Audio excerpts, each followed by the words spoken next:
can't do that, but that trio, they can.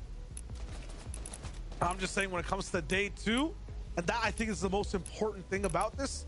On day 2, when everything's worth double points and teams are really playing like teams.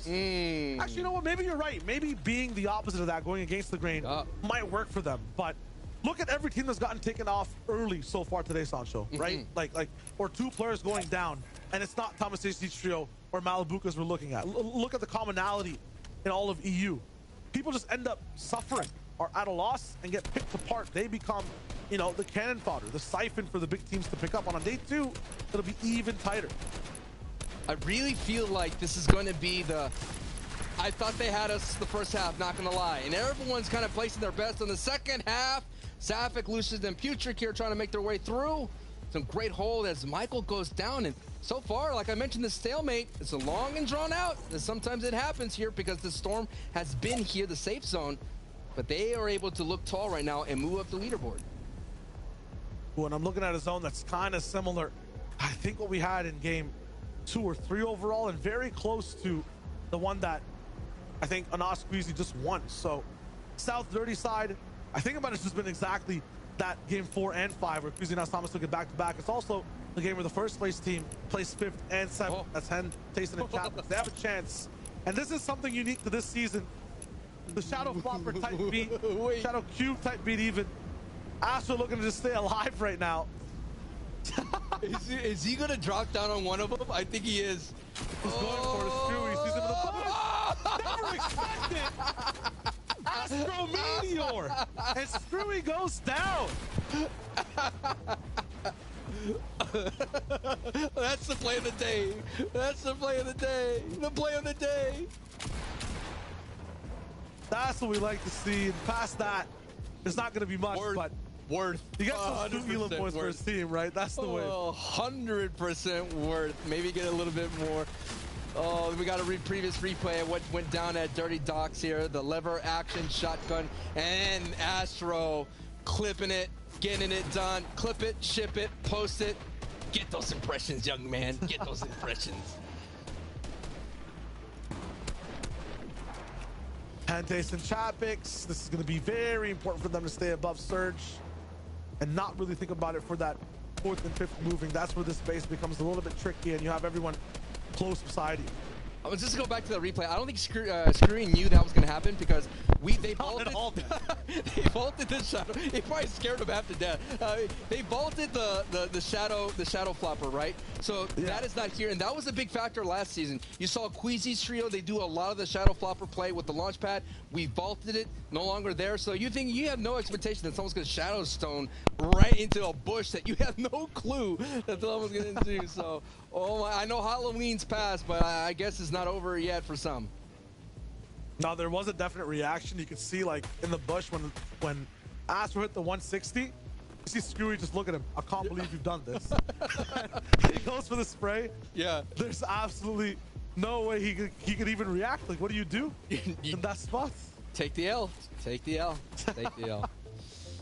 Thomas and Us, though, they're going to take some space right now, Sancho. Look at this space.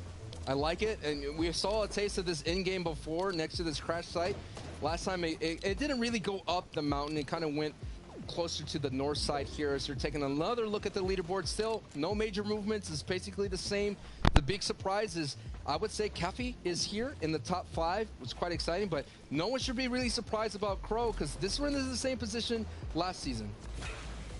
I'm going to read out a few of those points as well, too. So obviously you saw it, and we've been mentioning it. 4-point difference for 1st and 2nd. And this might just be, I guess, a reference to duos happening next time in the future. But every single team basically has a dual partner of a team matched with them on points. So Seti Kemi Teak 126 to another 126 of Kepi, PKR, and Melody. Deoxtro and Jose 118 to 118 with Save It Up. We'll find Matzo. 115 for Benji's team and Janice's team. 107, 106 for Hadi and Karma. Everyone basically has someone to beat, an opponent in the ring. It's a head-off, just complete face-to-face matchup with someone else on the field, and it might be someone you base up with, share the same layer with, but this is where you try to go for a little bit of individuality and some space for day 2. What's been happening to Cammy, I think when they had that 1,000 Storm Surge, normally you would think that's great. But I like I mentioned in the earlier the cast, folks, what gets them in trouble is being next to people on rotations that need Storm Surge. They got themselves in trouble. They had poor positioning out there in retail row, and they ended up in a box fight. They don't want to be in the box fight. They want to be center. They want to have those clean satellite dishes and be able to beam people freely, or maybe that nice little peanut butter at it freely, and that's what they want to be. Cammy and Sanity, they are capable of defending themselves against the W key, but not against 2 or 3, and that's when they get in trouble, and that is why they begin slipping here, and that's why they drop those matches. Cannot slip at all, and right now it's kind of free for the 115, I guess, point weight matchup. But at the 115-point battle, at the 115-point battle, the enemies just did not show up. They basically didn't make the cut at all. And Dread Benji Fishy Savage eliminated off spawn over at Stevie Stacks. So Vadil, Jennison, O'Reilly will look to catch up to Amplify and Crow right above them by 3 points. At the biggest heavyweight spot all the way towards the top. I like this. 40 points above everyone else. Yeah. You got Taste and Head and Chapix. They're also looking at one of the best spots on the map entirely. They have to move to their opponents will as well. You see that orange mountain? That's exactly where Queasy, Anas, and Thomas are. 4 point of a weight difference between the teams. And Tayson wants to stay alive to upkeep it. The dangerous thing, though, these guys are endurance-based fighters. They stay alive all the way to the end of the game. Thomas HD comes swinging hard. If he's alive in the end of the game and his team is there too, they get more points, I feel like, from what I'm seeing on average, than Tayson, Chapix, and Head. To combine all that, the pricing is going to matter, because the the ranking where you mentioned right there is like literally tens of thousands, even hundreds of thousands of dollars at stake here. It's the biggest prize pool of the year, ending the Grand Royale. First place gets $600,000, and even fifth place gets $120,000, all competing for Fortnite, and that's just in this EU region. So that is why you talk about those pairings. Each one of those is going to matter, because there's thousands of dollars on the line for each one.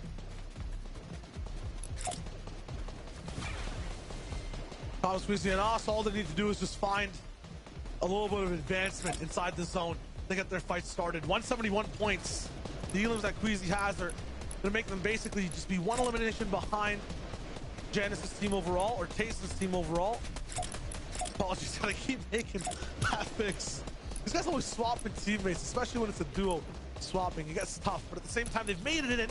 They've used that pad, and that's really good. They've saved that pad before launch. We saw them go on foot. Thomas take a lot of damage. They actually have a fight to take right now. They get this refresh. It's huge. They set themselves up to basically win the entire day. It's up against Malibuca's team as well. A huge driving force inside the end game. Shizo's down. I think Mustache got knocked as well. Thomas HD is gonna have a huge cost trying to go for the loot. They'll be able to heal up. They've used a lot to get here, though. One inventory slot, free from all teammates. They don't own any of these builds. Launch pads completely gone. They need to get to the loots. The eliminations aren't just enough. There's hungry trios around them. And Alex, who's literally under 70 points rolling in towards the end of the day. Pushing for eliminations, is looking for his next target as well. And that might just be Thomas HD. We need to know if they have the mobility. If they have the mobility to roll on in, they're going to look pretty solid. But considering that you said they expanded and used some of that mobility, that may cost them here. But they're still going to hold on, still in second place in this fight. They're down atrocious. Thomas HD doesn't even have a med kit to use. Forced to splash up to get his HP there. And those are crucial shields to be used towards the end game. They only have 2 peppers as well, so one player is going to be left absolutely slow on the field, already moving through. Queasy taking a bunch of damage. They have to get towards the zone. They're very close to it. They base up, looking good for now, but this is desperation. Above on Surge, low on mobility, low on a chance to win out the day. They have to avoid the people that might need a W key. Malibuca and Mustache are still on their feet. They were able to withstand that battle. They did lose Shizo. It's the same on both sides. Hen, no shields. Tayson out of utility completely. Just has the weapons to use right now. A green charge for this endgame is not what we usually see him with. Malibuca finally down to Thomas HD. Something's happened on that side of the feed. Here he also getting picked up. Tayson looking for something, a community pad, anything, a sense of power from a team. What a shot as well. 78. That'll be huge for the Surge. That happens in a moment, but maybe Thomas has something now after that pick. I wanted to tune in with either team. Doesn't matter. This is going to be rough for both of them to make it out of this point. We haven't seen them do it before. If they do, this is the spot to do it in. And Alex gets an elimination. Will this be the game that set up that day 2 push from Andalex's trio here? We're still locked into Tayson here, our first place in day 1, who shook his head no when Shayo asked, does he have enough? And he said, no, I do not. So let's see how it goes down here. And they pull Max. This is bad. They need a community pad. There is that pad up there, and they're going to race to it. They have to make sure they don't get tagged on the way. This is going to be a crucial rotation for this trio. And absolutely naked on shields, has nothing to really work with. Diving in the box, the pad gets placed down at the same time they fight. Chatfix with 1 HP, barely even makes it past the zone. No. The ping where they need to go. This is trouble. A little bit of upward elevation as well. Tap down to 30. His teammates are down. His wings clipped on both sides. This man is now grounded. Has nothing to do, nowhere to go. Water below him. A big mountain in front, and everyone's kind of just waved past by. It's a tsunami of builds, and he doesn't even have a surfboard to be able to be active and just glide across from it. 31 HP from Chatfix. What can he do from here? Our top 3 is still in this fight, but Chatfix is now a solo. What he can do, Shayo, is just hold on. We've been seeing clutches throughout the entire day, and this is going to be a nice clutch. 31 HP. It's the bounce back that's going to be crucial, but it's the harpoon as well, because he's going to be able to be aggressive and get into builds in a cone, setting up a trap. Can Chatfix get one?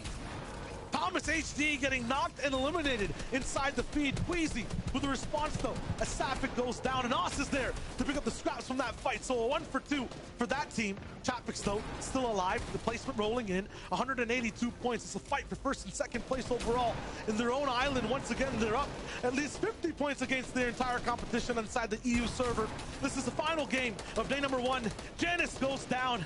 Also up to Chatfix as he's on low ground. Seti, Cammy, and Teak flip the script on the server, and they're the ones who have heights. 3rd place is sitting on height, but 1st place is in the low, and 2nd place is on the low ground. And Nas and Queasy have to work together. Thomas HD, who has been the superstar with the clutches here, is going to have to rely on his teammates to get the job done. They got the builds to be able to build around here. It's a slight elevation that will eat a little bit more. Things going to get tight, but that purple charge shotgun from Anas, 1 shot could get a knock, and he has it set up perfectly. Does not find it. It's going to have to reload, reset that pressure cooker that Monster likes to say, and now they're working together here, and the chaos on the top is Cammy, Set, and Teak. They need to close this out, but they need those eliminations as well, Shayo, because this is what I'm talking about. Tomorrow's bonus points 2-time, day 2.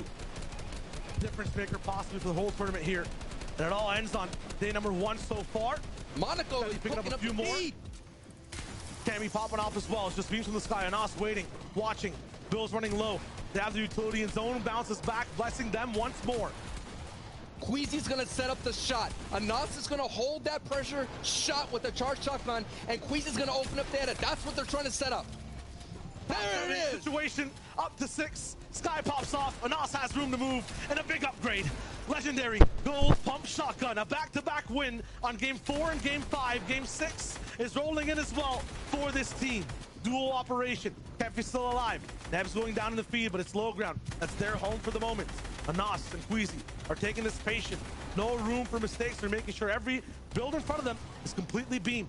They have the time, have the patience. All Queasy needs to do is make that room for Anas. 1 player on their layer. Anas, though, absolutely affected. Final minis popping off here. They only have 1 box to really move with. It's claustrophobic. Anas can barely even breathe. They go even lower down in low ground. Knees actually hurting. The bones are tweaking and breaking. It's going to be tough for them to move out from this situation. Anas has to move all the way in. 100 HP total to work with 5 different teams. The clock is ticking. Anas and Queasy can really just push first so far right now. They're the only ones really in their element. They're quiet, waiting for the next moment to strike. Andalex is still popping. PKR is making his way up in the top 5, but here it is, finally inside the zone.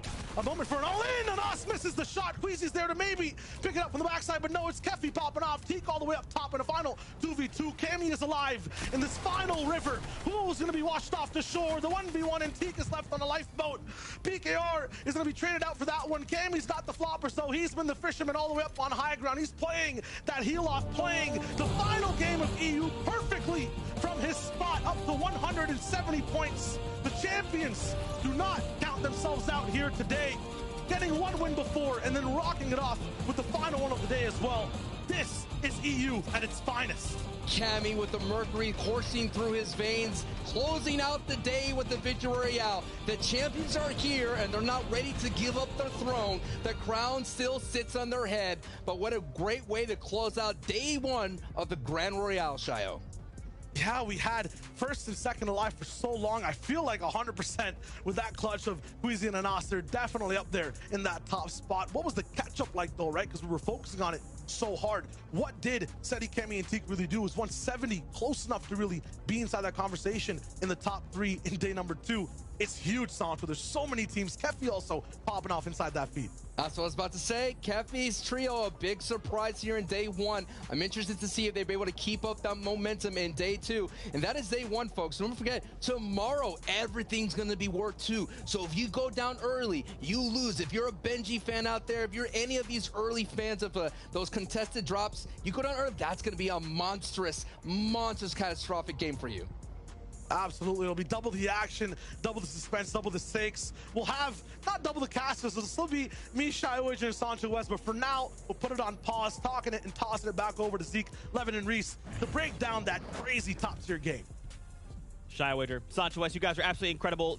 EU, day 1, did not disappoint. There's a lot to kind of unpack here, but the biggest thing, as these guys just touched on, was we cannot forget tomorrow, double points. Every threshold is multiplied by 2, right? So let's take a look at our overall settings to see how things ended here in day number 1. We have another 6 matches out ahead of us tomorrow, Levin and Reese. And I'm looking across the board at all these trios, and I'm thinking, okay, some of these trios I know to be day 2 performers. Some I know to be day 1 performers. So now I'm kind of like trying to figure out, even with these new trio shakeups, could they also be day 2 performers? The answer to that will be find out tomorrow when you tune in to watch.49up. Don't do this! Find out what happens. No, on a serious note, yeah, I really like what I just saw there at the end, because you see the standings, we're getting very close to the top. Queasy and Nas and Thomas, 200 points. I really hope they haven't burnt out. I don't think they have. I think tomorrow they're going to come out raring. I just want to shout out to Kefi Shea, because they literally just had a 17 elimination game to put them in second. They were 5th coming into this last game.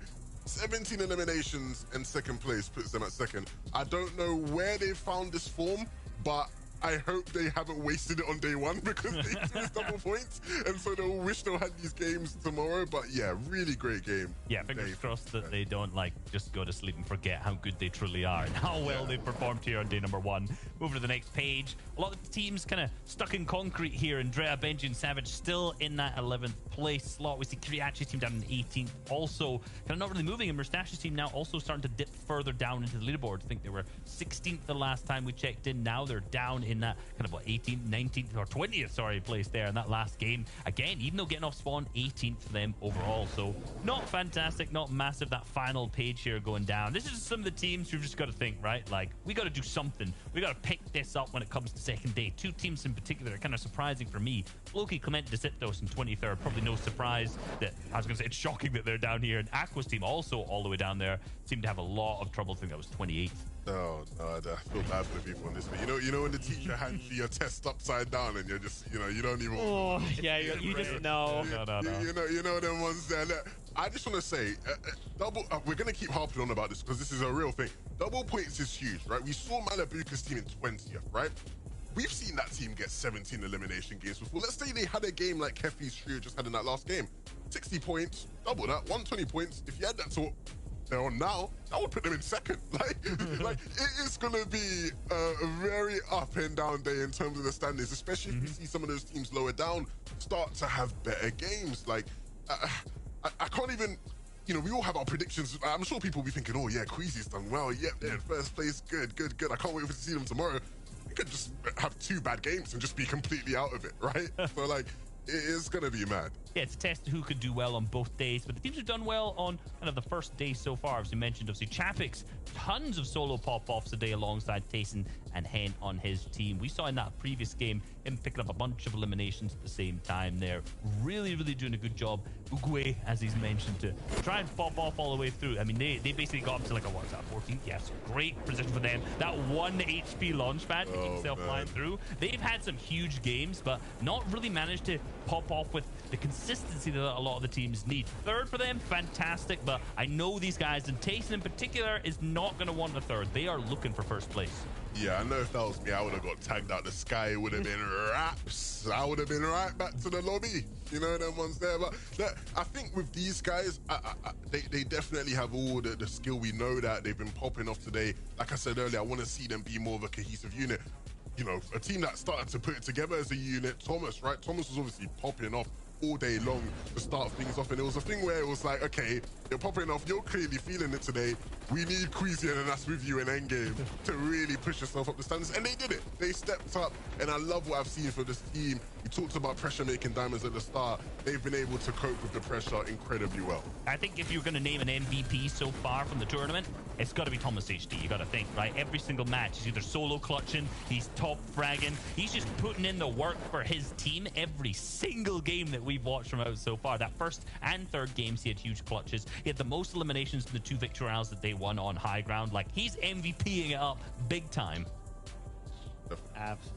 Absolutely insane. And you know, again, we can't harp on this enough. The double points tomorrow, a victory round by itself is worth 60 points, just 60, without looking at eliminations, without looking at the 4 for every single elimination. I mean, it's going to be absolutely wild, and that's what we're going to be talking a lot about tomorrow, right? Breaking down, okay, today's performance with the standard set of points. What is tomorrow? Like, how will that change, right? Because a lot of these trios, 33rd, you know, as far as 20th, they're thinking, okay, well, victory rounds were 60, eliminations worth 4. I'm not normally a chaotic player. I'm not normally down to just push this box, but if it means I get a victory royale, man, I think we're going to try and push this box. Yeah, there's going to be a lot of players who will be thinking, you know what? Let's just maybe end it. It's worth, yeah, maybe it is worth a cheeky little box dive. You know, when you think to yourself, we shouldn't dive here, right? We shouldn't box dive here, man. It's not worth it, right? You might be looking at it. You know, maths, maybe it's a bit worth it. You know, them ones. Hopefully the teammates are on all court and you hear some guy just, Leroy Jenkins! And they're like, we gotta get after this guy. We gotta follow him too. Oh, God, I just started on broadcast. I'm upset. Really quickly before we say goodbye, let's take a look at the on the line, and of course I want to touch on predictions before we take a look at the prize money. Actually, just kidding, there it is right there. Now remember, we love to talk about this, you know, coming out of the #1 spot, 600,000, woo, but again, we cannot forget these trios on the outside, right? Even being able to jump into that top 5 will be life-changing amount of money. Reese and I were in agreement. It's Cammy, Seti, and Teak, and right now they're doing pretty good. They're in a good spot going into day number 2. They're not that far off from first. Levin, Flois, Scram, and Hellfire. Let's get an update. 7th place, and I like that from them. I like that from them. They typically do a lot there on day 2. You know, I'm riding with the Danish supremacy right now. You know, someone who's obviously hit the nail on the head with the Danish supremacy. Shio Wager and us, Thomas and Queasy are literally in first place. I'm liking where Flois, Scram, and Hellfire are. I'm cool with that. Feeling confident. I mean, Sancho West picking reason. I've got for Strokey currently in 27. So yeah, I mean, we said earlier that he's got the third eye, but I'm not really buying it so far. I hope this team pops. Hold on. I'm a big fan. Sancho is spamming us in chat right now saying they're day 2 players. They're day 2 players. Trust me, they're day 2 players. Please, you know, give it a rest, Sancho. Like, you know, you had your chance. Give it a rest, right? You know, 27. Look, I hope they do well because I love Aqua, you know, a legend of the game, and he deserves his respect. So we won't clown him too much. But it's not been a great day 1. Once again, though, with double points, it doesn't even matter, right? They could come back with 2 or 3 good games tomorrow. That's right. That's where we have to shift our focuses to tomorrow. Fortnite fam, that's it for the action here in Europe. Reese and I, we're going to jump on the battle bus because we're going on over to NA Easters action we had there. And honestly, we're going from a super quick break right into the action there. So if you want to stick around, check out some more Fortnite. We will be here for you. We love you guys very much. We'll see you tomorrow for more action from the Grand Royale. Grand Royale, beep, beep.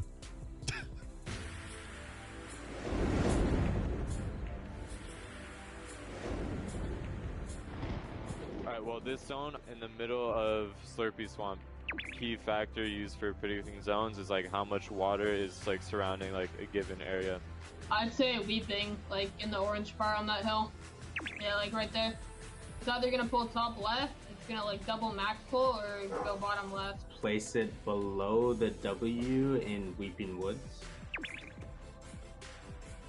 Under Weeping. That's perfect. I think I'm gonna go below Weeping Woods on the like little hill by Sludgy Swamps. Yep. Unlucky. I made it. Now that I'm looking at the zone, I could see it might pull more towards Dam at the bottom right side. No way. I was close. I knew it was gonna go there after seeing that. I would place my marker at the orchard. Probably where you just had it, like on that Spire Mountain, like right in between Steamy and that mountain. Yeah. You see the farm, the north farm, put it right next to it. Yeah, right there. So I put my marker in between Steamy and Craggy. I think this zone's probably gonna pull north. I think I'm gonna put my marker at the building on the north side. Yeah, perfect. Yeah. Alright. At least I got 1 point though. Oh my. Are you serious? I don't think I'm in it. Oh my gosh. And I'm just out of it again. Put my marker at the dock of Believer Beach. Yeah, about there. Yeah, that's fine. In between like Believer, Pleasant, and Coral, like on the mountain in the water kinda. Yeah, probably like right there. Put my pin right south of Believer Beach. Yep, perfect. Yep. Right in the middle of Believer. Yeah, I think I'm gonna go by the island to the right of Coral Castle.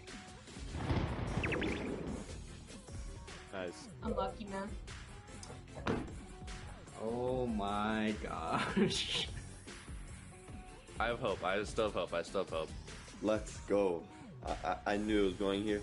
I could just tell. Oh. Alright. Well, maybe this game just isn't for me then. Now all we need is the last one and we should be good here. Just outside of the circle. Just a little bit unlucky.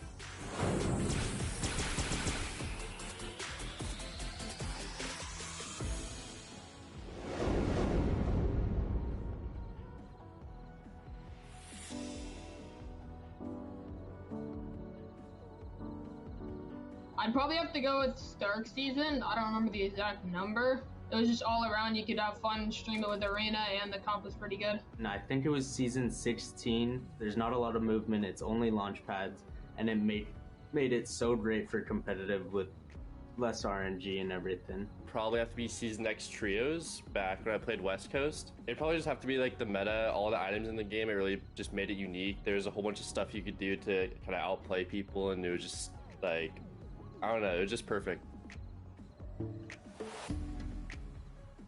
Is Lazy Lake, because that's when I started to get into comp, and like there's a lot of good Surge. It's really easy to get Surge and competitive, and it's really easy to loot as a trio. In my opinion, is probably Loot Lake because of how much loot it has and how much they changed to it. Like while it was in the game, they changed it about every week, and it just made the game so much more fun with new additions and everything. And it also had the best loot. Probably be Misty Meadows. I don't go there anymore, but I have a lot of experience and memories there for the past, like, I think 2 years it's been in the game, and yeah, it's probably my favorite so far.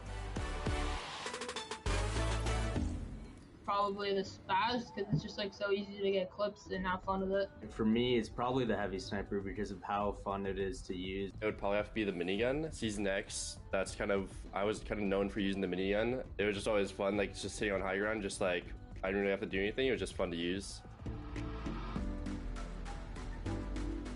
The best ever vehicle is probably the four-wheeler back in like the desert season, like chapter 1. It's probably the ATV or the ATK, I'm not sure what they used to call it, but because you could literally travel across the map in less than 30 seconds and it made the game so much fun.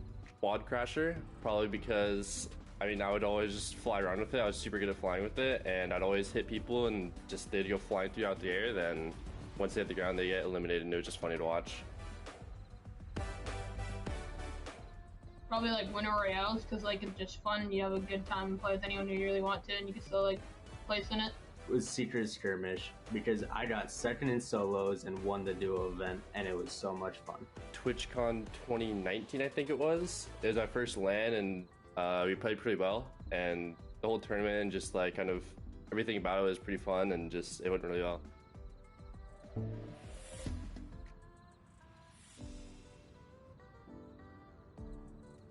I think I should do a decent job. I'd say maybe I'll get like half of them right, at least. I've spent quite a lot of time playing this game, so this game is going to be a breeze. This is actually kind of hard, I'm not gonna lie. It's gotta be at one of the farms. I just don't know which farm. Corny crops. I'm gonna go with Lazy in between Lazy and the gas station. I think this is in Corny. Corny crops. Corny crops. Final answer. No thinking.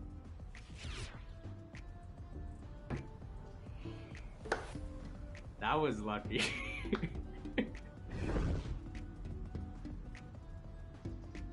Where could this be? Okay, I have an idea, but I don't know if it's right.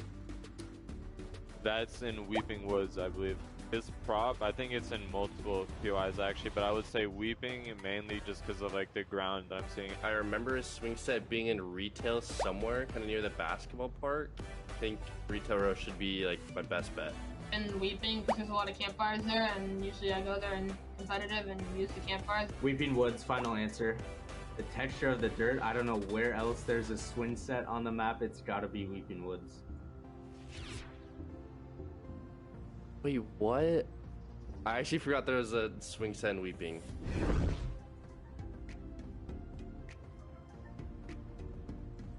Alright, off the bat, I already know. I'm looking at the trailer next to the brick building in Sweaty. Okay, that's in Sweaty Sands, I think. Pretty sure. That's on like the backside of Believer Beach and where all the RVs are.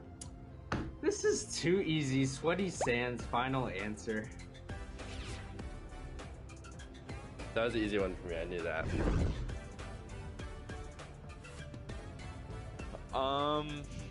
Ooh, I don't even know, man.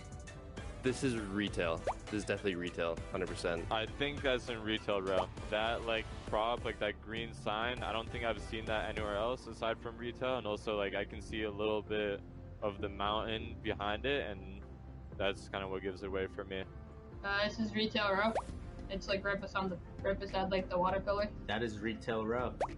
Just Joel's. You know Joel's? I go to Joel's all the time. Let's go. 3 for 4.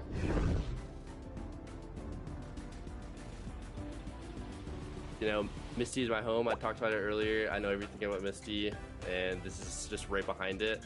I know exactly where this is. Final one, that's right outside of Misty. It's like some random waterfall. This is behind Misty. That's like the only place where it has mountains and river. That is behind Misty Meadows. I got 5 out of 5 and the only one that took my brain, so I'm pretty proud of myself.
What's going on, Fortnite fan? Welcome back to the FNCS Grand Royale. We just got done with the action over in Europe, and now, of course, we're hopping on the battle bus. We're gliding our way on over to NA East, and now, guess what?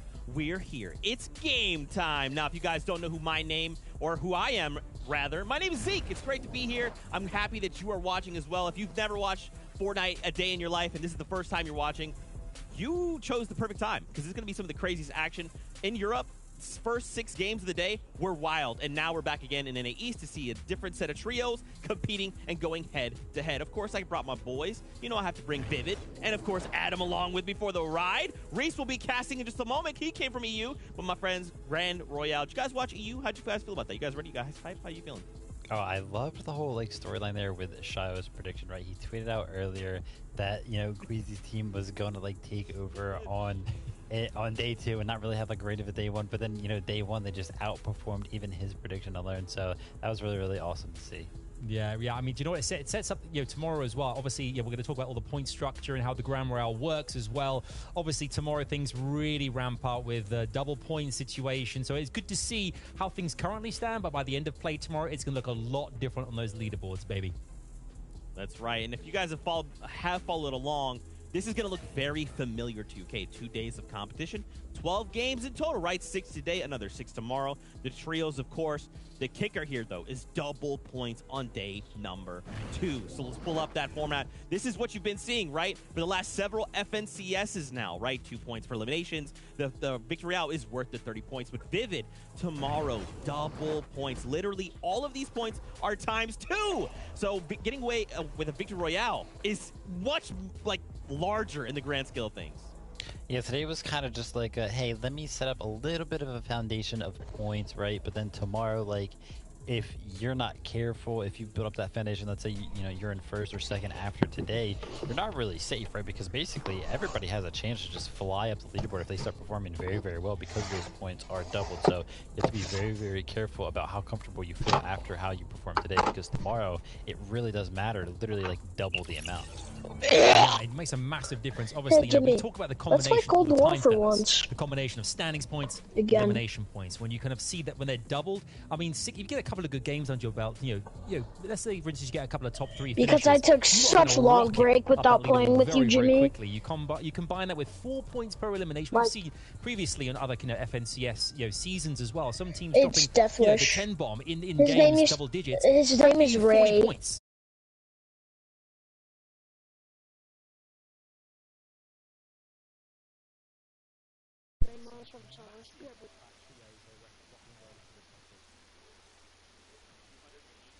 $1,000 for the trio. And this is the point that I always like to stress. Of course, we always concern ourselves with a trio that walks away in that number 1 spot. But if you could go from, say, 33rd all the way up to 5th, right? A difference of literally $50,000, bro.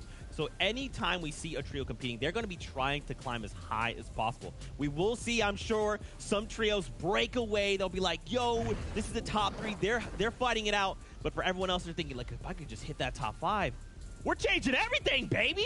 So I'm excited to see how that happens, how that unfolds over the 12 games we have prepared for you. Now, of course, we are super hyped to be here, but you know who else is hyped? It's the players. So check this out. Let's go. I'm ready. Let's go. This is our tournament. We're taking it down. You guys might want to watch out. We're bringing it on this tournament. Let's go, guys. I'm so excited to be here. I can't wait to compete. I am ready to crush the competition. Yeah, we're really excited to play and see what we're capable of doing. It's so much fun competing with all the best players in the world. It shows that I am also one of the best players in the world. Just play good. Just get out there and just eliminate everyone. Other competitors should feel us, because once we get on a roll, we continue going. There is no slowing down pace whenever we're in the driver's seat. Let's do this, boys. We're gonna bring it home. I'm ready. We've had our practice. We're warming up. We're ready. So anybody who wants to contest us, anybody who wants to take us on during this event, we're waiting for you. We're just pretty scary. We all know what we're doing. I think if people were to fight us, it'd be a bad idea for them. There's no way we don't win this. There's no one that can beat us. We're ready for this. I'm really hyped to play the event, and I'm ready. Let's go. Bring it on. I'm ready to win. It's about to go down. Let's go, guys. Absolutely incredible stuff. These guys are all really excited across all of the regions. You do love to see it. Boys, let's spend some time here. We got to talk about some trios to watch. We did do this in EU, and we'll do this in NA West as well. But here in NA East, we got to talk about a lot of these trios. Specifically, we're kicking things off with Bugha, Miro, and Dukes. Now, that's felt really weird to say, right? Because we just watched Chapter 2, Season 8. Bugha, Miro, and Muzz were your winners, right? So they've decided to kind of change things up and like pick up Dukes. How are you feeling about this, Vivid? Is this still the same stopping power? Because like I do feel like we've lost a little something by giving up Muzz here. Listen, bold move by Bugha and Miro, right? You guys are hot off an FNCS win, and you're going into another event that's, you know, a lot more money is on the prize on the line, right? Like, for example, Bugha, Miro, and Muzz took them, I believe it was like $45,000 each. But in this event here, you can take down $95,000 each. So we're going to be seeing them in Misty Meadows again, off, you know, building this brand new trio. But, you know, we always talked about how Bugha, Miro, and Muzz were like this champion and titled team because they all had FNCS or, you know, huge event wins under their belts. But this is the same exact case, right? Like, Dukes has won an FNCS with a different trio, and then obviously Bugha and Miro have won FNCSs, Bugha being also the solo World Cup champion. So, again, we just have a very, very titled team here. Again, and I think that they can do just as well as they did with Muzz. Yeah, I totally agree. I mean, we're seeing all these super trios forming all the time now. And you mentioned there as well, like, you know, this is the collaboration of these three is going to be really impressive. Maybe Muzz just fancy like teaming up with some others, you know, for a little bit to kind of say, do you know what, let's just let other people in, let's kind of switch things up, see exactly how we can get on in different formats. Grand Rail is obviously very different, the point structure as well. But Misty Meadows, obviously we saw there on the map as well, is where they'll be dropping. We saw Commandment centered in Edgy a couple of seasons ago, kind of that was their domain. Now it seems that these guys have moved in and they kind of make it their own area. So it'll be interesting to see. I don't think they're contested either, so they've got every opportunity here to, if they rotate well, they play together, they're cohesive, I think they could go a very long way. And as Vivid mentioned, they've got so many accolades under their belt as well. They have got everything it takes to go the distance in the Grand Royale. Yeah, I like that. That's a really great breakdown, right? I think at the end of the day, this is a top 10 trio, right? Even if everything was to go crazy, these guys would, there's no way they don't place outside of top 10. But we got to continue the ball, right? We got to talk about more of these trios, Acorn, Jux, and Slacks. I mean, Adam, this is one of your boys. This is one of your trios, all right? Your dream team. Especially, we just watched Chapter 2, Season 8. A bunch of these trios, they completely shifted around, right? And these guys are consistent. They've said, season to season, we're going to stay together. We're going to continue to work on these little mistakes that we're making. And we're going to continue to improve as much as we can. But now we're coming into a double point format. So how are you feeling about this trio? You know, I think obviously this trio is interesting as well because last season FNCS we saw this trio obviously are you know, massive in the grand scheme of things. Previous winners, you know, as they've got so much in terms of experience, talent as well. When it comes to them actually, you know, switching things up and changing around, Sludgy is their POI. They don't shift, they stay in the same place, they know it well, they know exactly how to rotate out of it as well. They don't change things, you know, willy-nilly. They kind of stick exactly where they know they can rock and roll from. We saw last season as well, they were contested in that area for the first time, which is quite interesting to see. They're having to switch things up dynamic-wise as well, how they were kind of spreading out a bit. I think, Vivid, you agree, they kind of really tended to spread out across the POI rather than staying clustered together to kind of really kind of dominate from all different areas to kind of, you know, get as many mats as possible and to give themselves the best opportunity of staying in each of the games as well. So interesting to see. They've had a really good season up until this point as well. So this could be the one for them. Yeah, I mean, they played, honestly, like, they had a subpar season, and a lot of it came from, you know, them being contested a lot. And I feel like it also missed with their, you know, mentality a little bit because they were so focused on being contested. So that way, when it came down to actually playing in those finals, you know, they didn't really do as good as maybe they could have. But hopefully, a nice little break in between events here, they coming in with a fresh mind can take over Sludgy Swamp again, and hopefully, you know, outperform these other players. Yeah, and I love this as well, Adam. Like, you kind of brought up a good point because they keep going back to this POI, right? Like, the POI itself might change, but they know how to work in that POI. As you know, season to season, things are changing. They're saying we're already on rails, and now we're just saying, okay, here's this little tweak. We just need to rotate here. There's a chest there. Boom, and then they're already ready to go, right? They already have that game plan, so we'll see, brother. I'm hoping they do well, but we have 2 days of competition and a big old change up in the double points tomorrow, so we'll have to see. Got a few more trios to throw away: Day, Tragics, and Jamper. Once again, I'm so used to saying certain trios just at the same time, and they're doing this to me, man. Vivid, talk to me about this trio. Why could this be trio to watch? I mean, Jamper has always been a solid player. I believe we first saw a lot of his rise when he was playing with Booga a while back, and you know that trio obviously doesn't really exist anymore. But Jamper was always that solid player when he was on a trio with Booga. You know, somebody that you can always rely on. I feel like Jamper's experience. He's played with quite a few different players now, and I feel like that experience that he has. I think that he's actually going to be the IGL on this trio, right? And then Tragic and Day. We've heard a lot about Day, right? Winning an FNCS. Used to play with Miro and Reverse, obviously. FNCS wins there, and then Tragic's also just a very good mechanical player, a solid player that can always find those refreshes, probably throughout the tarps that you're building. But I think the highlight of this team, honestly, is Jamper, because I think he's actually going to be like the foundation, the person who leads Tragics and Day to victory. Yeah, we've seen Day, Reverse 2K, and Miro were a trio. We saw one FNCS multiple times. They were fantastic. And this going back to the same POI again, I think we're seeing that kind of, we mentioned about the Acorn, Slacks, and Jack there as well. When you know a POI like the back of your hand, it gives you kind of an advantage in a way, because teams don't really want to press you necessarily because you know it so well, whereas you've had a lot of experience, opportunity to get to know exactly how you get out of certain situations because you know it. Our players know the map, but to kind of know that you won from that point as well. And Day having that experience, Jamper and Tragics, I think as well, very organic, very fluid. They can come in and change things up where necessary, and Day having at least one of their players knowing that POI so well, having done so well out of it as well, it just gives them a lot more kind of, a sense of security. And I think a lot of teams won't press that particular part of the map because they know there is such a solid trio kind of guarding where that is. Yeah, I agree, man. I agree. It's scary. Now I'm going to throw one last scary stretch away.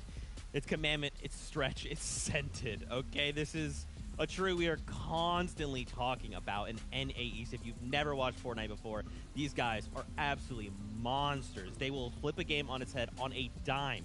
And the moment they engage any trio, that trio makes a mistake, it is all hands on deck. They're absolutely going to exploit. They're going to be jumping into boxes. They're going to be putting these trios on the back foot, waiting for them to make that mistake and then pounce. I mean, Vivid, this is an apex predator of a trio. I don't even know how to say that in an apex predator pack. I don't know. But this is a very powerful trio that, of course, we cannot forget about. Listen, I would say for a very long time there, right, you could say that the two best IGLs in the NA East region were Scented and Zate, right? Oh, yeah. Scented obviously done a very good job of being consistent and leading his teams to second places, but very good consistent placements there. And then Zate obviously was on a trio with Stretch, right? So Stretch gradually learned everything from Zate, right? And kind of like, picked up on all the things that Zate was kind of saying about the game and how Zate would react to any different situations, right? So now you have the knowledge bank in Scented, who has done very, very well IGL. But then you also bring in Stretch, who doesn't necessarily need to IGL because Scented is on the trio, as mentioned, but he is there to teach Scented new things, right? Like, you can always learn. It doesn't matter how good you are. So I think that's why this trio works so well. And then obviously Commandment, he's got to be one of the most solid, well-rounded players in the game for sure. Yeah, I mean, absolutely. I think we can all agree that this trio in particular are probably one of the favorites to go all the way here in the Grand Royale. We've seen a couple of seasons previously, Commandment and Scented as well, Energy getting to second position, I think, in FNCS. So absolutely capable of kind of consistency as well, which is really key. I think it was eliminations is where they need to kind of pick up to really secure themselves at the top of the leaderboard. But interesting as well there with Lazy Lake, we saw on the map there, Stretch obviously knows, synonymous with the location, the POI as well, having played there with Saf many times. Saf they're going back into the competition with Aegis and Canada, which is going to be so sick to watch unfold as well. But knowing that POI once again and having that experience, you bring in players like Commandment and Scented as well into that fray, and you've got yourselves a incredible opportunity to really kickstart a Grand Royale, which you can go all the way and remain consistently at top of the leaderboard as well. I think these guys could be there or thereabouts for the whole. You heard it right here, newsflash. I think they could be there or thereabouts in the top 5 or 6 the entirety of this competition. Just saying. I don't disagree. I don't think, honestly, anyone would disagree with you because of how potent this trio could be. For us visual learners, let's take a look at some of the POIs, right? Let's talk about Risky Reels. We have Muzz, one of the trio mates from Booga, and has now come on over. He said, all right, I'm going to pick up another 2 people, but now he's going head-to-head with Jaith, and his trio over at Risky Reels. So we are going to highlight this. We're going to break a few things down, and we're going to highlight kind of areas around this that you want to kind of claim when you're landing here at Risky Reels. Vivid, can you talk to me about this POI, please? Risky Reels is kind of one of those POIs where there's a lot of like surrounding areas where you can kind of gather up loot. We know that there's like that one little spot over there underneath the hill outside of Corny, right? There's 3 chest spawns over there and a couple of floor spawns. So Risky's a very good, what we like to call like a split shot, right? Usually you want to land and have your teammates go elsewhere, right? But in a scenario where you are contested, it kind of creates an awkward situation, right? Because let's say that you take like 2 minutes to go through this POI and you fight off spawn, right? Assuming that you don't lose anybody, right? And all 3 of your trio members are left alive, because remember, you gotta waste time on like reboots and stuff like that. But let's say that all 3 of you are left alive, then you have to kind of like, the only reason why this spot is viable is because that's surrounding loot. So then after that 2 minutes of fighting that you just went through, you're already shambles. Now you have to like spread out and go try to find that loot that makes this spot viable. But since 2 minutes has passed, anybody around you that's like been uncontested is already like moved into those spots. So being contested at a spot like this is just really, really not ideal. I'm interested to see how it plays out and interested to see what these kind of players do in this scenario.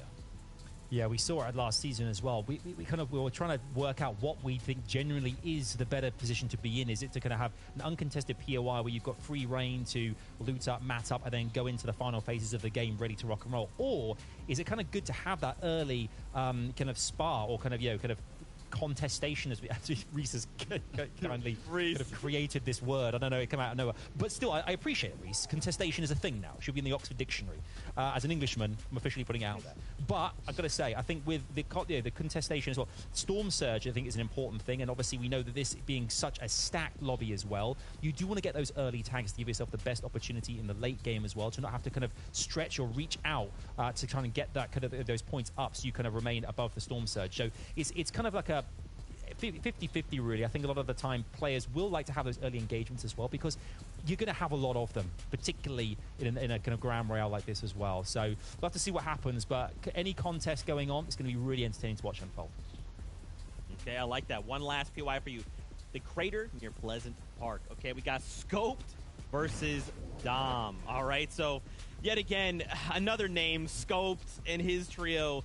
Scoped is just one of those guys that is just like a walking highlight reel, I feel like, in a lot of ways, Vivid. Yeah, Scoped, there have been so many highlights out of this guy in the times that he has played, throwing it all the way back to when he used to play with Tifu at the Grotto, right? Obviously, them performing really well. But, POIs like this that have been added around the map this season have been really, really great. But the fights here, man, they are so chaotic, right? You have, like, these little slip streams that everybody can use, kind of, like, fly around, quickly change their positions. But another thing that is not ideal about, landing here is that you have Pleasant Park literally right there, right? So, people are chilling at Pleasant Park. They're like, in about, like, 5 minutes, I'm going to have to be thinking about Storm Surge. So while these guys are over here fighting for all this loot and they're fighting each other, let me just come over here and grab a couple tags. So being contested here, it's really, really tough. And then not to mention you also have the Stronghold literally right next to it as well. And then even people can swim over from Coral Castle. So these guys are like in the middle of just like no man's land, basically. Yeah, we saw last season that, Cold, Cease, and Elite were, contested in the last couple of games at Coral. Kind of, I think a lot of teams were starting to kind of go to different areas of the map to switch things up, and things weren't happening in their particular POI. They could change things up. So if you were aiming for that kind of area that they are going to have their contest, you've got Pleasant Park there as well, and you could kind of overshoot and go all the way to like where Creo, Shark, and Knight are landing at Stronghold. But it's interesting as well, the likes of the slipstreams, we talked about those as well, are a big part of this game now, particularly this kind of phase where we see this season, teams we thought would use them to kind of rotate to get out of certain situations, but actually they're using to be a lot more aggressive and going head-to-head against an opposition. So it'll be interesting to see how that particular contest kind of really pans out when you have the opportunity to get around your opponents very quickly, very fast, very efficiently as well. Dude, that's where it gets really scary, right, Adam? It's like you take a slipstream and you drop. You're like, okay, we got a few chests. I think we have enough loot to maybe push this team. You slipstream in, and then suddenly you've made a mistake. Half your team is gone, and you got to just run away, right? Like, that's the thing, is the slipstreams are kind of providing this great escape tool, but they're also providing a really good engage tool. But again, when you kind of put yourself in against another trio, based on whatever that loot has kind of been divvied out at the very beginning, you're going to walk away the winner, or you're going to walk away with your tail between your legs. So I'm very excited to see how that POI specifically plays a factor and a role here in the competition across both 2 days. What we're going to do is go ahead and take a look at Iamzo. We got a little player profile on him. Got to speak with him, so let's check this out.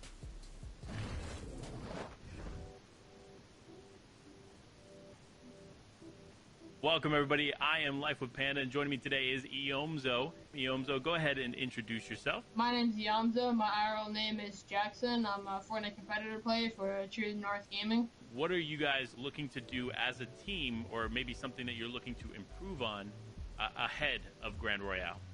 We're just gonna look on how we can just outsmart the other opponents, either taking high ground a different way, playing low ground a different way, playing mid ground then going for high or going for low. We're just gonna try to outsmart the opponents. I think one thing we would have to improve on is mostly near end game. So I think that's what we should have to mainly pack down. You all as a team, this is your first season playing together, correct? Yes, it's my first season playing with Spawn Paper. What has been unique for you with this team that you maybe haven't had in teams in the past? Definitely excited and happy to play with these guys because I have a really good IGL and my fragger quad is just really good and really good team time, back tarp and front tarp and everything. When you look at teams and the success within teams, it really comes down to the chemistry. What are some tips that you can give to the community on how to build some chemistry with their teams? The tip is probably if you're a young team, just try to stick with your team as long as you can, because that's the best way to long-term chemistry and short-term chemistry and just all-around chemistry. That's probably the best way to get chemistry. Which role in your trio do you fill with Qua and Paper? You mentioned obviously Qua, very talented fragger, but what is your role there with them? My role in the trio is kind of more of a 70% fragger and 30% co-IGL or helper to Paper, because Paper's our main IGL. So yeah, I'd say that's my role. Imagine it's the morning of Grand Royale. You know the players that you're going up against. And which team are you kind of looking to avoid? I mean, there's no one really around us that I'd be scared to fight. But if I'd have to say a team that I'd be playing would probably be Scented, because they're just so consistent and they're just all on 0 ping. Good luck going into Grand Royale. We're rooting for you. Want to say anything else before we wrap up? Good luck to all my opponents, so I'm coming for the first place. There it is, the Iomzo coming for the first place. Thank you so much for joining us. Thank you for answering the questions. We look forward to watching you. And until then, take care. Later. Thank you for having me.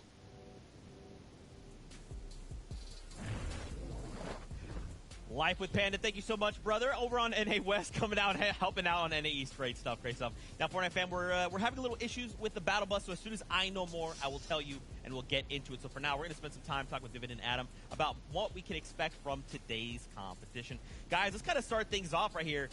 We kind of saw something very similar already in EU, and that is because this is Chapter 2, Season 8 still, right? There's not been a brand new season of Fortnite. A lot of the strategies we're seeing are a lot of, the same, right? And the only kind of big difference is now some of the trios are starting to kind of change around. Sometimes it's just one member, but they're still kind of continuing these strategies they've had in POIs, in rotations, in Storm Surge, things like that. So I'd love to kind of hear from you, Vivid. Maybe if you just want to throw out a POI and talk about why it's important, what we could see, and then of course we'll pick your brain in case you guys don't know at home. Fortnite fan Vivid was a professional player. Now he's turned my best friend analyst, so he's got in-depth knowledge. Well, listen, I think that the very important thing that you kind of mentioned there was the fact that we're actually still in the same season, right? So basically what that says to me, right, if I was still being a pro player and I was still professionally playing, right, you basically have a database of information, right? Any of these players could have went back and watched some of the footage from the competition that we had during the FNCS during the same season where pretty much everything was the same, rotations, POIs, and everything like that, right? There's this huge database available for these players to go back and kind of reference this and be like, okay, what can I learn, right?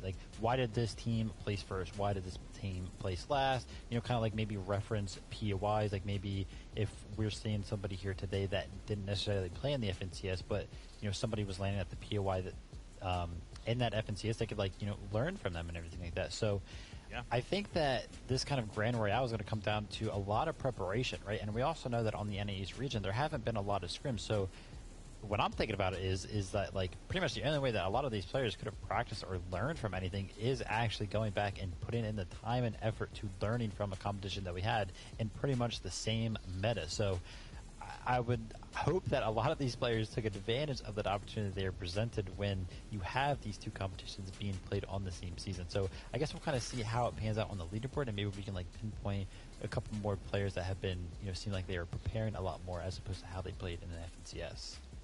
Yeah, I think it's going to be really interesting to actually see how we saw last season in particular that trios did really switch things up in terms of, like, we saw, like, obviously our winners, Booga, Miro, and Muzz going all the way, which we all thought was like kind of this super dream team, but surely it can't go as well as we think it could go, and it really did. They kind of came together, all being top tier elite players. They kind of found their way together, and they had the most insane finale to that FNCS as well. But we've just seen yesterday the High Power Boys. It was amazing. Loved it. We saw the competitive playlist is about to switch up as well. The next season is going to be a lot of duo play. So this is like kind of like a last kind of like lap of honor really for the trios format for a while. So we could see a lot of our teams here as well start to, do you think, be a bit more fun, have a bit more, be a bit more creative in terms of like kind of entertaining us at home, hopefully as well, and kind of seeing them kind of, engage when, because they want to kind of, prove themselves in the Grand Royale. Obviously, this is a celebration as well of a year of incredible Fortnite. And our teams now have kind of come together to ultimately put on a show for us. Obviously, there is a ridiculously massive prize pool as well. But I think this is a good opportunity to really, switch things up with your teammates, because we've seen that this is not a region that shies away from changing things up if it needs to. We see, obviously, there's some certain trios who prefer certain POIs, but playing together, that seems to be kind of a thing that everyone's willing to be very organic about now. So I like that about this. I think it keeps things really exciting, and I'm looking forward to seeing what these guys can bring to the party today, because I have no doubt, particularly tomorrow, when things are doubled, that is really going to change the way our teams play, because as soon as the first game or two, we always see the same thing. The first game or two plays out relatively slowly. Everyone's being a little bit more passive. Suddenly it ramps up all the way to like 300, and suddenly we see everyone kind of going for broke up game 3 onwards. When you've got double points up for grabs, the teams at the bottom of the table after today are 100% going to go absolutely wild tomorrow, because they know that the points, you have 1-2 good games you pop off, you can go from being in like 30th place all the way up to like the top 10 super simply. So that'll be really interesting to watch. Obviously, every different competition, every competition is different in some capacity, but this one in particular, I'm excited to see what happens. This is going to be amazing. Yeah, there's always like that meta that develops within the meta of the competition, right? Yeah. And there's actually something I talked about with Levin back in Europe was, tomorrow, if you're a trio that's outside of top 10, you're looking at an engagement, you're thinking, well, hold on, today's double points. Oh, forget this. Actually, that's 12 points just off just this one trio. Man, suddenly we're going to make it into top 10. That's a lot of points. You know what? Yeah, maybe let's take this fight. What do we got to lose, right? We're either going to be eliminated because we don't have Storm Surge tags, or we're going to win this fight. It's going to help propel us forward, right? But on the flip side of that, if you are eliminated early, right, now you're just watching everyone else around you take advantage of that double points, right, placing higher, getting a handful of eliminations, and now that leaderboard is starting to pull away. So there's a lot of like push and pull that's going to be happening tomorrow. I'm really excited for it, and I can't wait to watch. Guys, we got to talk about, I want to talk about a POI. Okay, I'm going to throw a POI your way, Vivid. We kind of got to talk about Risky Reels. We got to talk a little bit about the Crater, and I want to get your opinions on Misty Meadows, okay? All right, this is a POI. Tokata got wrong, and that's fine.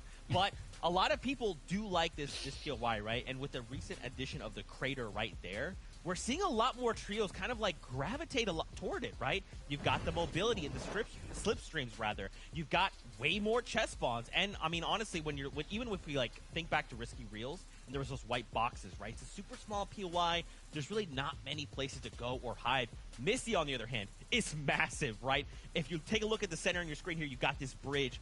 You're either going to claim the right side of that bridge, or you're going to claim the left side of that bridge as well, right? So I'm curious to get your take on this POI. Interesting enough, we do know that Booga will be landed here, right, with Miro and Dukes, right?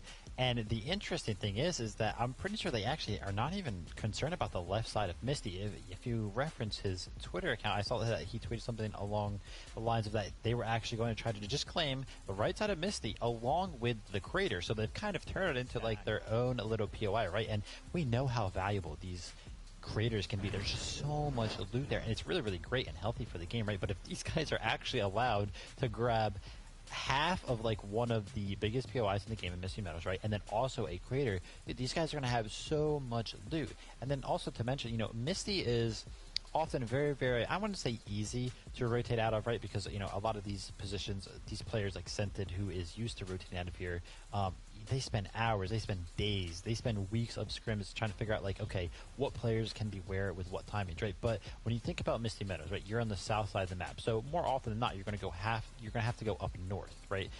if you think about the north, it's a Lazy Lake, right?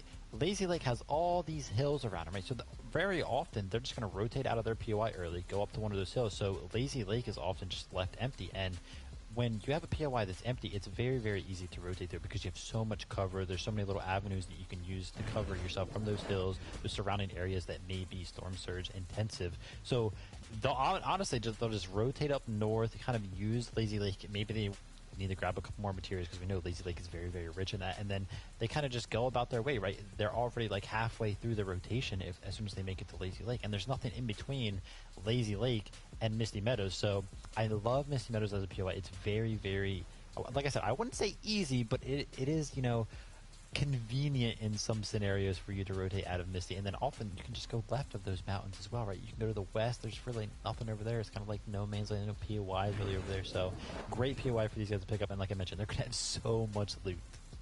Yeah, loot is hugely key. I don't know about you guys, but I tend to find a lot of sideways kind of spawning in that particular region as well. So there's a kind of opportunity there to kind of, get some great weaponry, to kind of really boost shield-wise as well. I think, interestingly as well, we kind of talk about stats a lot on the broadcast here. I think we said last season that Caddy Corner, this kind of region of the map here near Misty, the southern regions tend to have a higher win rate, victory royale rate than any other region of the map here, which is kind of, speaks a lot, the fact that you've actually got so many kind of trios in this region who know that they can rotate if necessary. If the storm moves in a certain direction, if you're already in this area, then you can lock it down very, very quickly. I think we're going to see a couple of trios in and around the likes of Dukes, Mirabuga, Misty. You've got the likes of Pam, Kerry, and Fatch. I think the Mars's trio is going to land a bit more south towards kind of the blue Kubo as well.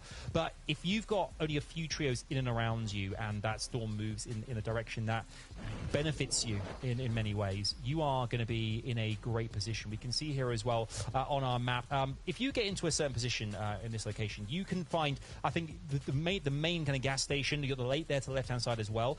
But I don't know what your thoughts are, Vivid, here on this, but for me, when you've got kind of an open situation like this, if you've got two trios landing and there's kind of a particular point of interest, be it kind of the gas station, you've got like the other one up to the other side of the street as well. When you see another team landing in that area, is your first thoughts to kind of engage and to kind of still contest it, or because it's so finite and a lot smaller than others, do you try and get out of there quickly and find somewhere else to land? Well, if we think about Caddy Corner, right, we think about the loot, we think about the surrounding areas. I'm gonna be honest, when you leave Caddy Corner, you're not really going to find much loot outside of it, right, in the immediate surrounding area. And, you're going to run into the likes of, like, Lazy Lake a little bit later, but obviously somebody's going to land there, right? You can go a little bit to the northeast, you can go to Retail Row, but obviously somebody's going to land there, right? Their whole POI. So I feel like Caddy Corner is really one of those situations where you have to full send, especially because Caddy Corner, more often than not, really only works as a POI when it comes down to trios because of that little weather station that's up on the mountains, right? Usually one person on your trio lands there to grab some of their own loot while the other two, loot the other surrounding areas. So you really do have to actually fight it out when another trio lands there.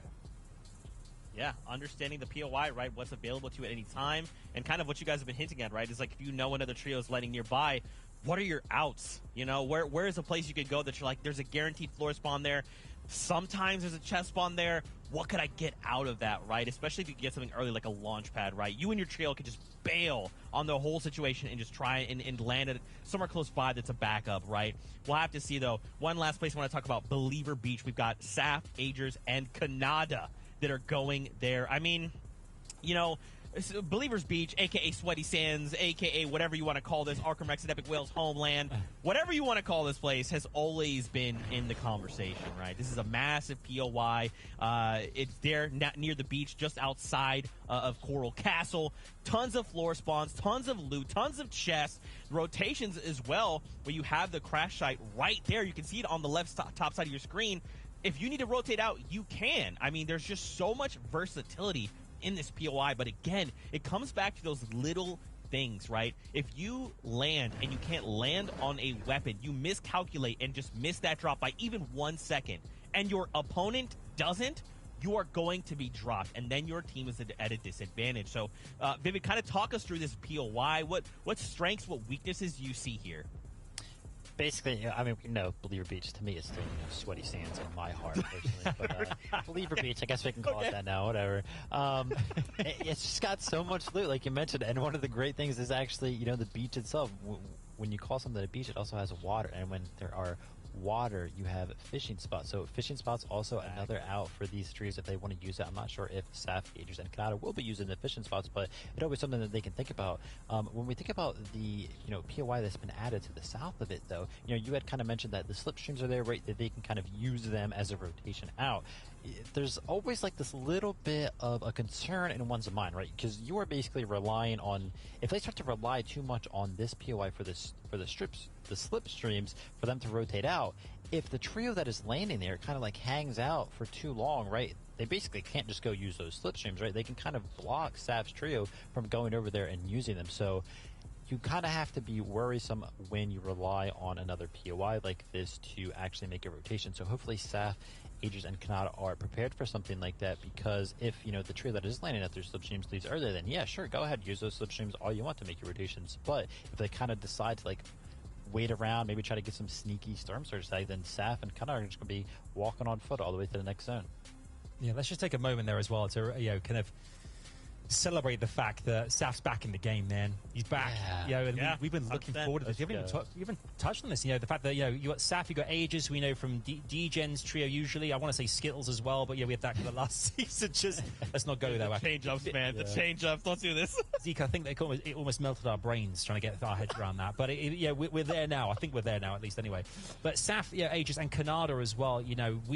I don't know about you guys, but I was watching those kind of the high power videos and stuff, the fun little challenges together as well. Saf just seems in a really good space. He was happy. He seemed kind of really motivated. He seemed energetic, and sometimes having a bit of a break and coming back into a competition like this, you feel re-energized. And I think that was really exciting to see, is because a lot of these players, Vivid, you've said it before.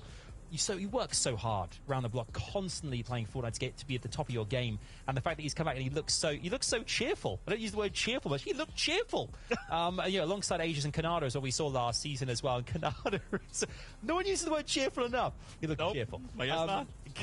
Kanata as well, obviously we saw last season. This is a journeyman who continuously qualifies for all the major tournaments, who has been he's been there, he's done it, he's got the t-shirt and the entire tracksuit at this point. I think again a trio who I'm looking forward to seeing compete. I think Kanata, is absolutely capable. He clutched up that reboot round, the last one in last season, and it was insane to watch him coming second so close. I think in the game just before it gets through and qualifies for finals. They have all the capability here as well. Being a Believer Beaches, and I'm with you, Sweaty, 100% all the way, Vivid. But you see as well that they have that kind of that clutch factor, which I think a lot of our teams here are going to need, particularly when it comes to the double points mentioned as well, because that is going to make or break who's going to win this thing. And I just want to see these guys compete. Will Saf, go for the high ground again? I'm sure it'll happen many, many times. But I can't wait to see it. It feels like a breath of fresh air coming back, and I can't wait. I do like that. And of course, for someone like Saf, right, the competitive veteran, it's like riding a bike, right? You kind of like, okay, I'll take a step back, and then I come back, and then you just find yourself reacting to certain things. Oh, I know what's there. I know that I've opened this door. There's a chest right there. Boop, there it is. Beautiful stuff, right? So, you guys are not wrong, right? I'm excited to see Saf competing. We'll have to see how things unfold. Now, Fortnite fam, I'm getting word. We actually missed the bus. I gave the bus driver a time. I was actually wrong. The bus has already left, so we're going to miss out on game number 1, but we're going to put together a highlight reel for you guys. And, of course, the standings. Everything else is playing out completely normally. We're just going to miss game 1, but don't worry. We'll get you guys up to speed when the time gets there. I'd like to actually throw another POI. Vivid, you were kind of talking, and it made me think of another POI that a lot of people do love to fight over, and that's Dirty Docks. The dirtiest of the docks. Okay, look, I'm not going to lie. I tried landing Dirty for like a week, okay? I will say it is easily like one of my more fun POIs to go at. The problem is I'm not a competitive player, okay? So I will absolutely get built up on. People will Taj Mahal on my dome, and then I just lose the fight. Especially when you kind of like look at the lay of the land here. You've got this right side, right, with the containers, only really good for farming metal, right? But because if you don't have bills, you go in there, you're like, okay, well, I have to kind of hug these corners, and at that point, I'm just hoping to hit my shot with a right-hand peek, right? Or you just go on the top side here, if we orient ourselves to this map, then you've got all these little container areas, right? You've got chests, you've got very easily breakable things that have like a wood crate that you can immediately break. Boom, drops ammo, drops a chest. You've got instant resources available to you. So talk to me about Dirty Docks. What's so special about this POI, and why do we see people fight over it all the time? Listen, I'm going to give you guys the brutal honesty here, okay? I have no idea why Let's get it. fight over this POI because I have landed there a few times, and it's got to be like one of my least favorite for sure. I have no idea how you're meant to play that. Reverse day Miro, I respect them so much for like being consistent here and being able to win fights, but I feel like every single time that I like land here, I feel like I'm just always at like a disadvantage. Like I have no idea where I'm going, what's going on. But I can tell you that usually like transferring like the fundamentals from landing other places and everything like that and looking at Dirty Docks, I can tell you right now that it's probably you have to focus your attention to those two big metal warehouses that you have, one being in the middle and then one being a little bit to the right, because basically they're like the high ground of the POI, right? And when you look at the surrounding areas, there's a couple buildings that kind of match that high ground, but all the other loot is kind of like spread out on like first floors of buildings, or as Zeke was mentioning, those container areas. And these big metal warehouses have like direct line of sight over them from a higher point of view. So I feel like if you can get built up on those, it'll probably lay yourself up for like a really good start to a fight. But I mean, I'm telling you right now, even though I'm saying that, like I probably could never execute on it. That POI is just. It's just over my head on that one. It's, do you know what's Dirty Dogs for me? I have these nightmares about. I remember the LTE name of the junior event where I was there with the football in the goal, and I was just trying to get through the battle pass, kind of whatever it was, kind of like a challenge, and it was just ridiculous how many teams were dropping into the same goal net. It was driving me bonkers. But with Vivid, I think you're absolutely right. When you get those two metal kind of warehouses, I think there's like a lot of metal crates there as well. You can hide behind. You can kind of you can spring out your enemies from as well. There's cranes for height. There's a giant hill to move past to get back into the rest of the map as well when you're kind of coming to rotation. I don't know why. Obviously, the slipstream, the kind of the crash site there as well, does help in terms of getting you a bit more air, a bit more kind of distance when it comes to rotates as well. But yeah, I'm with it. It's a very strange one. Obviously, surrounded by water to a degree. You've got a lot of rotations coming in from Steamy as well.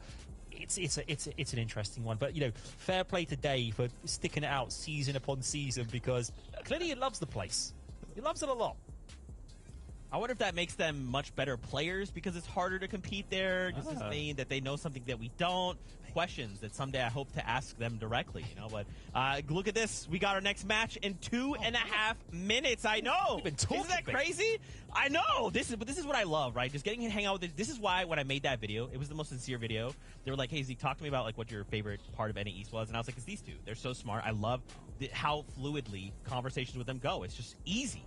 Really quickly, though, with the 2 minutes left, let's talk about predictions. So remember, these are the predictions we think the trios could walk away #1 after tomorrow. So far, we're doing okay in EU. Only Sancho West in EU was 27th, but again, he's cashing in on a day 2 team, right? So day 2 for them is probably going to go better. Let's come over here. It's okay, right? Okay, so now I've aligned myself with Vivid here. Okay, commandment scented and commandment scented and stretched. So. I love this conversation because all year long it's been Vivid versus Adam. Sometimes Vivid's right, sometimes Adam right. But you know what? I'm cashing in. I'm going with Vivid on this one. Nice. I'm actually going to change my prediction. I'm going to change my prediction to I think that Zeke actually stole the bus driver and he purposefully missed our bus stop so that way he could get to talk to us for the amount of time that he has. I think that's going to be my new prediction. Yeah, I think I'm getting word here. I think in game #1 as well. I don't think Staff Aegis and Canada did particularly well in game #1, so that's a bit worrying for, a bit of a slow start. But, there's still plenty of time to go, guys. There's double points tomorrow. It's fine. Obviously, I picked these guys because, more than anything, I think Commandment, we said in the stretch, we talked about these guys. They absolutely have everything it takes to go the distance. But to switch things up a little bit, I do like the idea of kind of like the trio coming in, just forming and just absolutely smashing it. I can't wait to see what happens. And of course, as well with Jampa's trio. I mean, we can't deny that Booga's got everything, in their locker as well. And I think they had a really good game. Well, I'm sure we're going to see the leaderboards at some point, and I think they had a really good game #1 there. Well, guess what? We're actually going to go hang out with our casters. We've got Monster D-Face. We've got Reese Hub here from EU. And Reese has been watching game #1, so he's going to give us an update on what has happened, and then we're going into it. Yeah, absolutely. Thank you so very, very much for what was the most incredible top of show there, keeping us in the loop here. Reese, we have the biggest tournament since World Cup, essentially, as far as the prizing goes and the stakes here that are on the line for the players. Game 1 has concluded, but you do have some very important updates for us. Get us caught up, brother. I've got the important updates. We've obviously just managed to miss the first game, so I'm going to go through a list. Firstly, a lot of the top teams that we've seen haven't really performed that well. So so far, right? We did get to see some of the big guys like Acorn's team who popped really good, currently in 4th in the leaderboard. Saf's team who went down very, very early, a 0-point game to them, really struggling with Surge for them. But right now, so we've seen them get a 0-point game. We also saw Day's team not do so well in that earlier. Bully's team also at the same time, they were popping off, picking up a ton of points from that too. So a lot of the big names that we've expected not doing so well. One of the names that we did see do very, very well was Miro's team there, who was currently in 4th place on the leaderboard. Sorry, 5th place in the leaderboard, became 4th in the game with 5 elims. They seem to have absolutely no struggle with Storm Surge one bit, which is really, really good for them. Looking good coming from the south zone. This was a relatively centered end of the map, so not too bad for them overall. And you see Vert going down there. Another team who, yet again, didn't manage to pick up too many points. A couple to the teams I wanted to pick out on big time was D-Roller's team, Charlie and Spegu, who was uncontested finally, season on season. They've been contested. They managed to win the game with 14 eliminations, and they managed to win the game. That was the one. There's another team who got 14 eliminations, and that was a Minish team, sorry. So the leaderboard's shaping up pretty nicely after game number 1. What an incredible game number 1 that was, and definitely setting up our winning team, D-Roller, Charlie, and Spegu here for a strong start to the competition today. And again, it is so very important to pretty much build a monstrous lead in day 1, because day 2, with the way the format's going to break out, that double point opportunity for any team to claw their way back can be devastating for a squad that did not break away strong here to kick things off. So now, Reese, coming into game 2, I mean, it looks like things are setting off pretty hot here for the Risky Reels.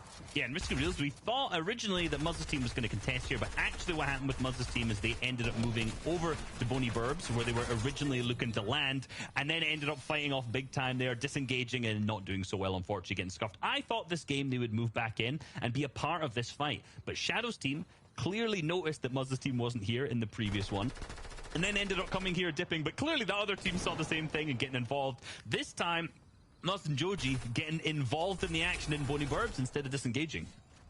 Yeah, definitely on the other side. Looks like Mega Doves and Pump here are also going to pop off and find themselves a nice little team wipe. That's on to Joji's trio, who again has had quite a come up and a big story for them. Their team just banding together alongside on the other side. Looks like Miro, Dukes, and Booga had a very strong game number 1, netting themselves a big 32 points. Now, this is my pick here. I definitely expect them to do well, and it looks like they are already setting the stage up. Yeah, they're doing super well. It was a centered zone. They had no real issue with Storm Surge whatsoever. When I checked in the first threshold, there was 90 players alive just at the moment I was in, and they were 200 above at that moment. So they were doing very, very well. No eliminations. They weren't getting into any fights.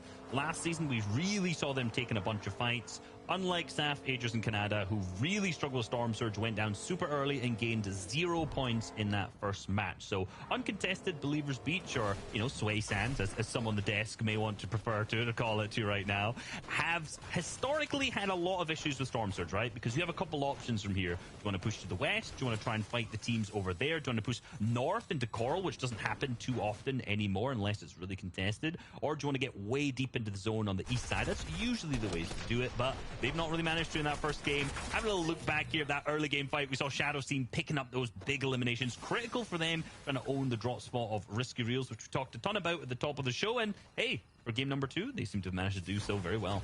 Yeah, and just kind of touching back on the historical issues that teams have had out of Believer Beach, I feel like I referenced Bizzle, Clicks, and Booga's trio almost notoriously having one of the hardest just struggles for a star-studded team that should have did exceptionally well. Even when they broke away, of course, they were contested back then, but they had a very, very tough time, even contested moving on to that drop.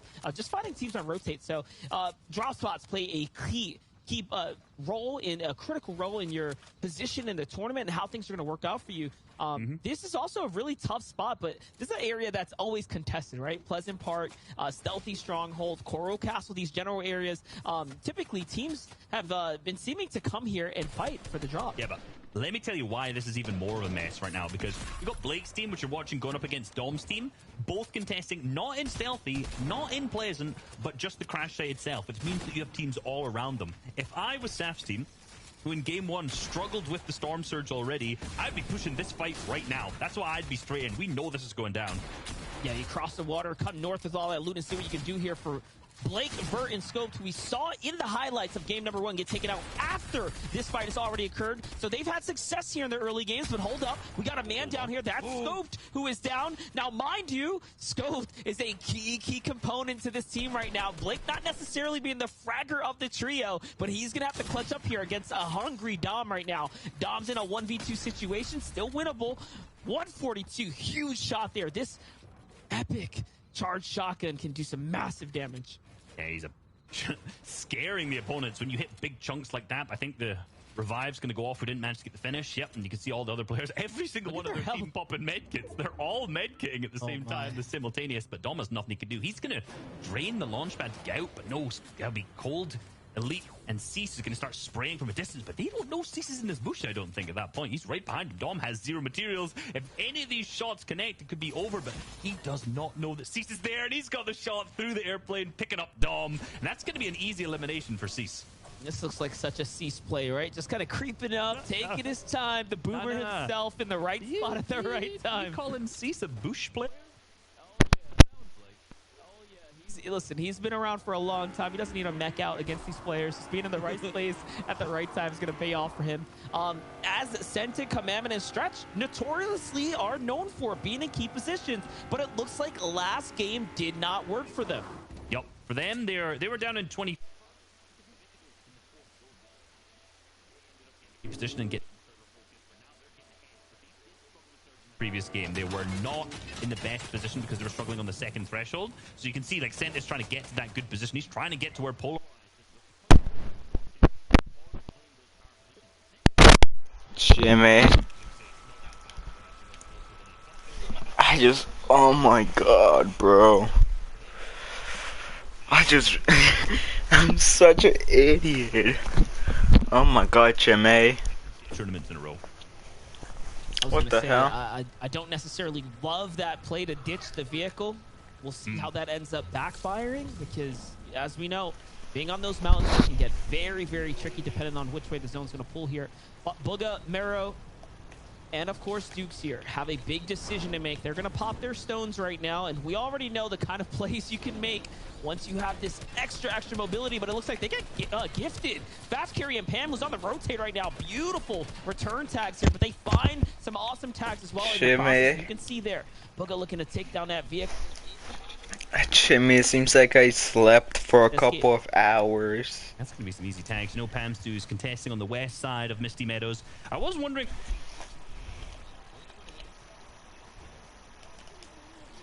Root's going to look like, because they're both trying to claim these high positions near Misty Meadows here down the crash site. It seems like Booga's team's managed to get there earlier. They are obviously on the east side of Misty Meadows drop, so they have the ability to get here faster, but Booga does not have many materials. I think that was 50 builds in his inventory so far, and obviously they're prioritizing getting Surge, but they're going to have to pick up those materials at some point. Yeah, it looks like they spent a little too much time around the draw spot, but on the other side, Slacks, Jack, and Acorn, opposite situation. Managed to fully loot out the POI, pick up max material in the process as well, and it seems like they are very much positioned here to find their tags. Jack on the other side, taking a little bit more risk, looking to hold down the opposite angle as Okis, Nani, and Dusky are rolling up. But looks like there's a fight going down here for Jackson Smack, who have the Flu trio on defense here. Plague underneath alongside Bryce there, just based up and holding it down. Looks like this is a battle that might have been drawn out a bit here. Smack also does not have much, and they had a successful game one. Just look at the points. They're doing really, really well, and actually what I'm interested in is Bryce's team. If you remember back to the FNCS finals from this season, remember Bryce's team was one that was contesting Coral Castle against, what was that? Was it Cease's team, right? They were causing all kinds of havoc, all kinds of mischief, so they've decided to switch up their drop spot. Jimmy, for some reason I'm in a party royale. I'm just looking at the tournament party royale. I left for a couple of minutes and now the whole entire party royale is empty. It's just me and one random person, but he's AFK. It's basically empty. This party royale game is empty. Gonna go ahead and finish up this fight before teams start rotating in. They'll have the time to do so. And it looks like they're gonna single out one player. Jays is quick, but not quick enough with the shot there as he gets deleted on the trade. The bigger shot on the other side.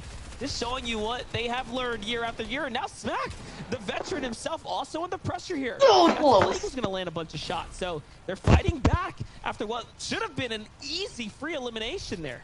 This is a classic case of Jay's just jumping straight into the box, getting way too overconfident. He's now finished at the backside, leaving Smacks and Mikey as a duo left alive. Smacks is luckily going to be able to pick up the extra materials from that, but that's a rough one. But hold on, Mikey's getting chunked in the back. No. He's now picked up as well. It seems like the Flu Camp team is going to be able to pick this one up pretty easily, and I'm wondering, is Smack going to be able to get out of here? He seems to hit that disengage you see in the map at the bottom right. He's got the car and he's getting out, but he's getting pressured from teams already in zone. And man, I mean, if you're in this position, you're just trying to get as many points as you can, because with the 44 you've got so far, every single point you get from here on just adds up.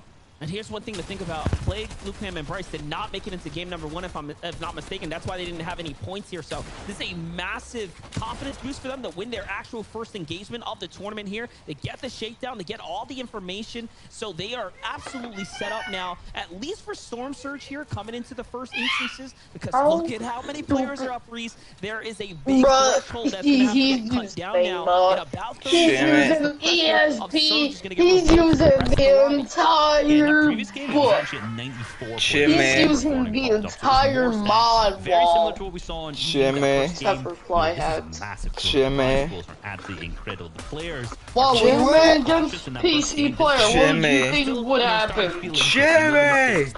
What?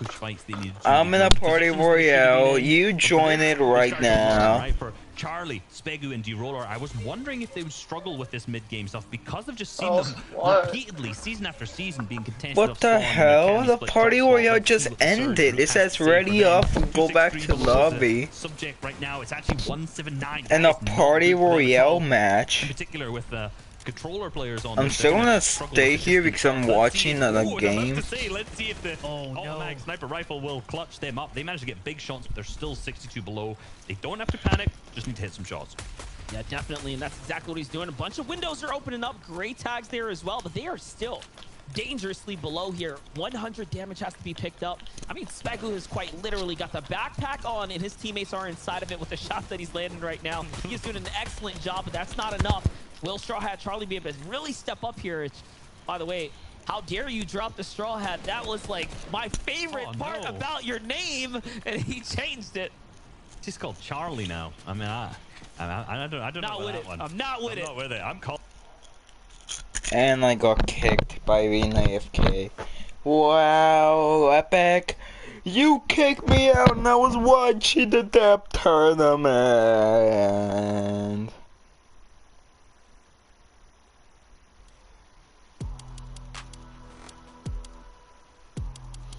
So now what?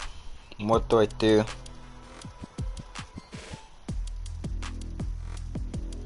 Oh, and Jimmy. I tried downloading the game you're playing right now, Cold War, but I couldn't because I just don't have enough space.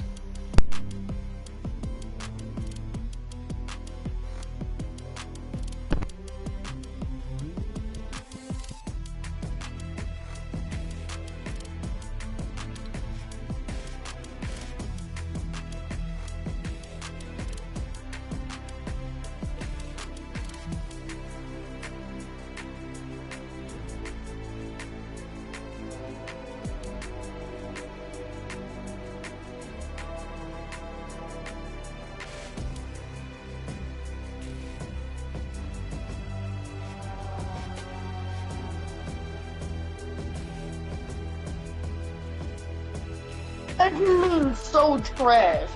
You have to use the fully automatic weapon. Wow.